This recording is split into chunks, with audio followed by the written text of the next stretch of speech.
Yesterday, the Justice Department sued Apple for violating antitrust laws and monopolizing the smartphone market. The general thrust of the lawsuit can be summed up as follows. The complaint alleges Apple has used anti-competitive measures to keep users buying iPhones by limiting interoperability with devices and services by other companies. The first and most notorious of said measures are, of course, the green text bubbles that show up when you message an Android user on an iPhone. Always annoying, always terrible. The lawsuit reads, if an iPhone user messages a non-iPhone user in Apple Messages, the text appears not only as a green bubble, but incorporates limited functionality. The conversation is not encrypted, videos are pixelated and grainy, and users cannot edit messages or see typing indicators. The lawsuit also alleges that Apple has intentionally made it more difficult for other smartwatches to work with the iPhone, other payment providers to compete with Apple's digital wallet and tap to pay feature, other third-party app stores to compete with Apple's, among other charges as well. As for the potential outcome of the case, the DOJ is staying quiet with all options on the table, including a possible breakup of the company. Here's an excerpt from Apple's response to the lawsuit. This lawsuit threatens who we are and the principles that set Apple products apart in fiercely competitive markets. It would also set a dangerous precedent empowering government to take a heavy hand in designing people's technology. We believe this lawsuit is wrong on the facts and the law, and we will vigorously defend against it. But Apple is just one of many big tech companies that the DOJ is going after. The DOJ also has two ongoing lawsuits against Google targeting both its search and advertising businesses. And the Federal Trade Commission is both accusing Amazon of illegally inflating the cost of goods sold on its platform and suing to force Meta to sell Instagram and WhatsApp. The investigations all began during the Trump administration. So this is a very interesting development because I see both sides of this argument to a degree, and I'm an Apple user. I'm curious your guys' thoughts. A lot of mainstream media don't give you honest news. We do. You know why? Because of you.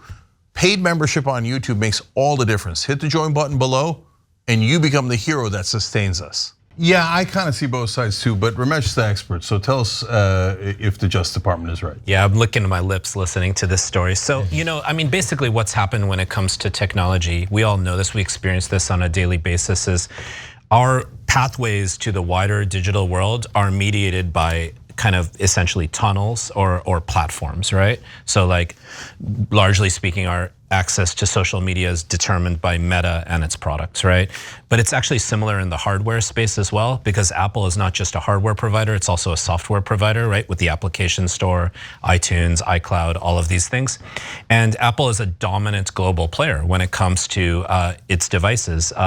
In the US, it's a highly dominant hardware provider in many ways. So you can see in a lot of different ways how big tech companies have essentially enclosed the market. They create a mirage of openness and competition. I think it's hilarious that the Apple spokesperson says, in a fiercely competitive market, Apple is absolutely dominating all the other players in the smartphone market, if you look globally as well. I mean, obviously there's working class populations that have less. So if you want to look at Apple, I mean, let me just say a few things about Apple. First of all, they design their products to die.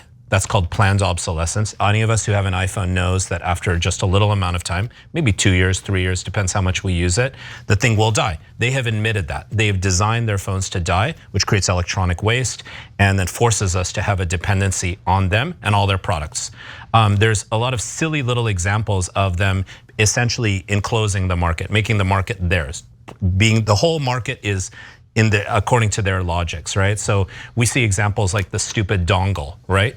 Like, so it's like you can't connect the phone to a normal, sort of 3.5 millimeter or whatever it's called, the cord, the normal cord. They are connected to really horrible labor practices in the Congo, for example, with the extraction of rare earth minerals, electronic waste, assembly line products, and so on. So it's, in certain ways, based on the specifics of this lawsuit, I think you could see particular ways in which the lawsuit is compelling and could be could go through, but actually it's a larger issue that I think when it comes to Apple. It's the absence of an actual competitive market which allows Apple to engage in heinous practices. So that's the same reason why all of these platforms have taken over our world. So we think we're buying things in an open market. We're actually going on Amazon, who's doing in ways price fixing using the data that they have, right? It's a similar thing again and again and again. So our pathways to this amazing digital world where we all in theory could speak with one another are completely dominated by a few private companies that are the wealthiest in the history of the world.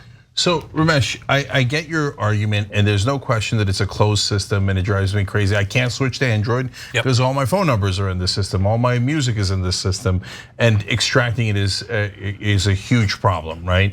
And you're absolutely right about the planned obsolescence. It drives me crazy. They're like, oh, do an app update. I'm like, oh, I don't want to do an update. When I do an update, it slows down because you purposely slow it down, right? So I got to buy a new phone. And so I understand, and because of that near monopoly of those particular services, they're up to over $2.5 trillion now. It's one of the top companies in the world, usually number one in terms of wealth. But having said all that, okay, so I have an Apple Watch and it only connects with Apple system. Why does it have to connect with an Android system? It's their product. Yeah, that's what they call the interoperability issue. It's the ability for different devices to connect with one another. I think the lawsuit alleges that Apple has intentionally designed its products to not be communicable or operatable with other products that are actually and other services, both software and hardware, right? And it's clean even that way, even an auxiliary wire, like I was talking about which earlier. I understand. I thought they were updating in their upcoming phones. They're making it just a more universal USB-C Lightning cable, I think. Which itself is a sort of fairly new invention, right? So, but they keep their products clean. The design works all together very well. The things go across platforms beautifully. And a great benefit of Apple products is they don't get viruses, specifically because they're not open source. Yeah, they're designed in a way to actually in a closed space, like going through the Grove or walking through a mall, to have it be a navigable environment. But it's not designed in a way that actually gives us opportunities to look at what's beyond the ways they order things, if you know what I mean. Yeah, so, but is it a monopoly problem to have a watch that works only with their phone? Arguably that makes it less appealing, right?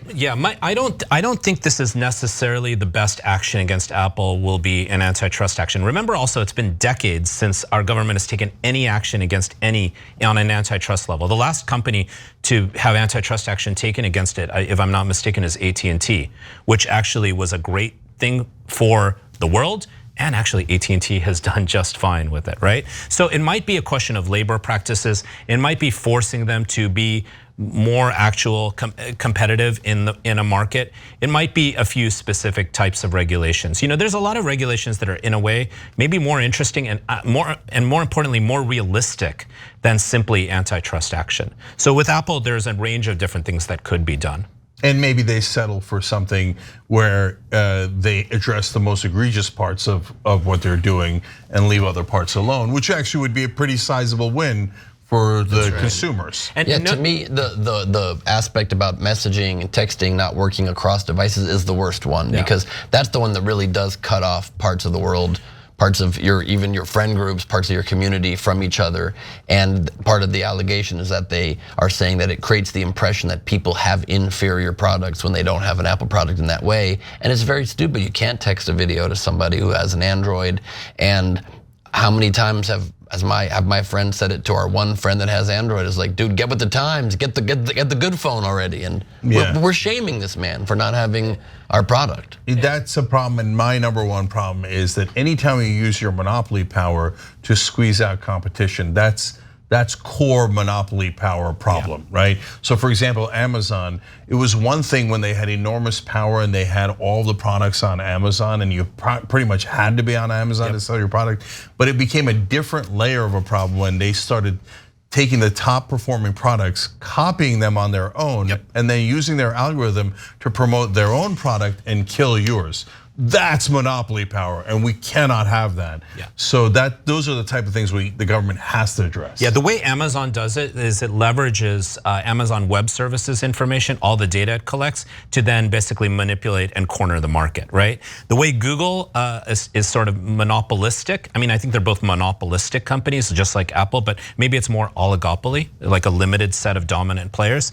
But the way Google does it is by centralizing the internet, right? Google Calendar, YouTube, Drive, all Gmail, they're all integrated into your Google account. So you might be surfing the wider internet, but actually in reality, you're just going through Google, right, on everything you do. So I think in Apple's case, there are similar sorts of critiques, but I think it's also worth noting that the Federal Trade Commission has already voiced or put out several actions. Lena Khan wrote the most cited paper about why Amazon should be broken up when she was at Columbia Law School before she joined the FTC, but we haven't seen really any action be taken, and now we're just several months till the election, right? So I'm not sure how much of this actually has teeth versus how much of this actually will lead to any type of action at all. Okay. But I hope for action. I'll give last word to one of our members who wrote in on Super Chat. Mikey3343 wrote in, I can't believe Trump's DOJ would go after his good friend, Tim Apple.